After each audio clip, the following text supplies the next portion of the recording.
ঈদে আমাদের যেটা না হলেই চলে না সেটা হচ্ছে সালামি। এখন সালামি কি কালেক্ট করা হয় নাকি দিতেই হয়? এখন দিতে হয়। এখন কি আর কালেক্ট করার মতো বয়সও নাই, এমন কেউ নাই যার কাছে গেলে 1 লাখ টাকা করে ঈদ সালামি। কিন্তু আমরা তো দেখি যে নায়িকারা অনেক মানে লাখ লাখ টাকার সালামি পায়। আমি ইনফ্যাক্ট একজনকে বলছি, যাই তুমি তো 1 লাখ টাকার নিচে সালামি নাও না, আমাকে একটু এখানে নিয়ে যাও, আমি সালামি তো দিব, আসসালামু আলাইকুম একবার দিব, 1 লাখ টাকা দিবে, আবার দিব, আবার 1 লাখ দিবে। তো এরকম করে 5 বার সালাম দিয়ে আসলে মোটামুটি 2-3 মাস তো চলেই যাবে। আমি বলছি আমাকে আর একটা উপস্থাপিকা আছে, তাকে নিয়ে যেতে। আচ্ছা, অন্যান্য সময় থেকে ঈদে তো কাজের একটা প্রেশার যায়, তো বর্তমানে ঈদে মানে সব মিলিয়ে এবারের ঈদের কাজগুলো কেমন ছিল?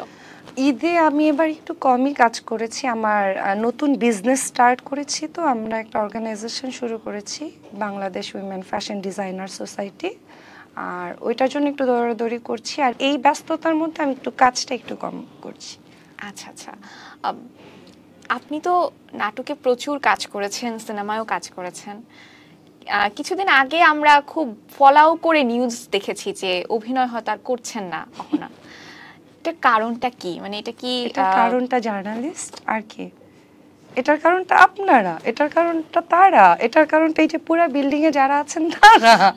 আমি কোথাও এরকম কিছু বলি নাই। আমি বলেছি 24 সালে আমাকে বারবার জিজ্ঞেস করছিল যে কি করতে চান, কি করতে চান। এখন আমি উমরায় যাব, এটা আমি আসলে কাউকে বলতে চাচ্ছিলাম না। আমি বলছি এটা একটু সিক্রেট থাকুক, আমি জানাবো। তো সবাই ধরে নিচ্ছে হয়তো আমি বিয়ে করে ফেলতেছি, নয়তো আমি প্রেগনেন্ট, এই জন্য আড়ালে চলে যাবো, এরকম কিছুই না। টানা 7ম বারের মতো বেস্ট টিস্যু পেপার ব্র্যান্ড হিসেবে স্বীকৃতি পেয়েছে বসুন্ধরা টিস্যু। আমি আসলে উমরায় যাওয়ার আগে কাউকে জানাইতে চাই নাই। আমি গিয়েছিলাম ডিসেম্বরের 25 তারিখে, কিন্তু আমি একটা ছবি আপলোড করেছিলাম, কারণ যেহেতু মানে নতুন বছরের দিন ছিল, তো আমি ওই দিন আসলে মক্কা থেকে মদিনা যাচ্ছিলাম, ওই দিনে ওইটার সময়ের একটা ছবি দিয়েছিলাম। এর বাইরে আমি আসলে কোথাও কোন মানে বলে বলে ইয়ে করি নাই। কিন্তু জানি না এই যে পুরো বিল্ডিংয়ে যত সাংবাদিকরা টেনে টেনে টেনে টেনে আপনি নাকি কাজ করবেন না। আমি জাস্ট একটা কথা বলেছি, শুটিংয়ের বাইরে আমি এভাবে থাকতে আমার ভালো লাগছে, আমি এভাবে আছি।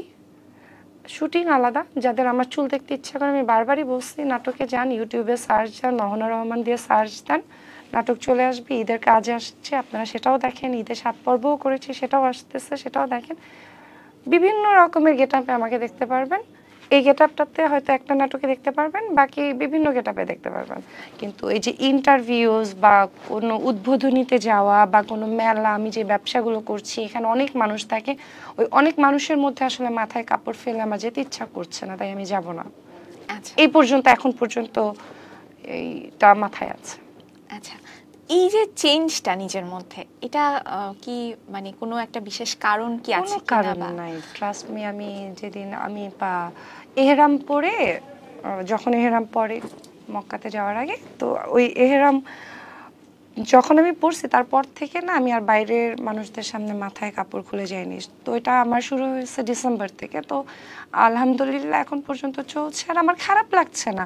কে কি বললো হয় না হিজাব পরা, এই পচা লাগতেছে, এই লাগতেছে, ঢং করতেছে, অমুক করতেছে। ঢং করে হিজাব তো পরছি, ঢং করে আমি শর্ট স্কার্ট তো পরি নাই।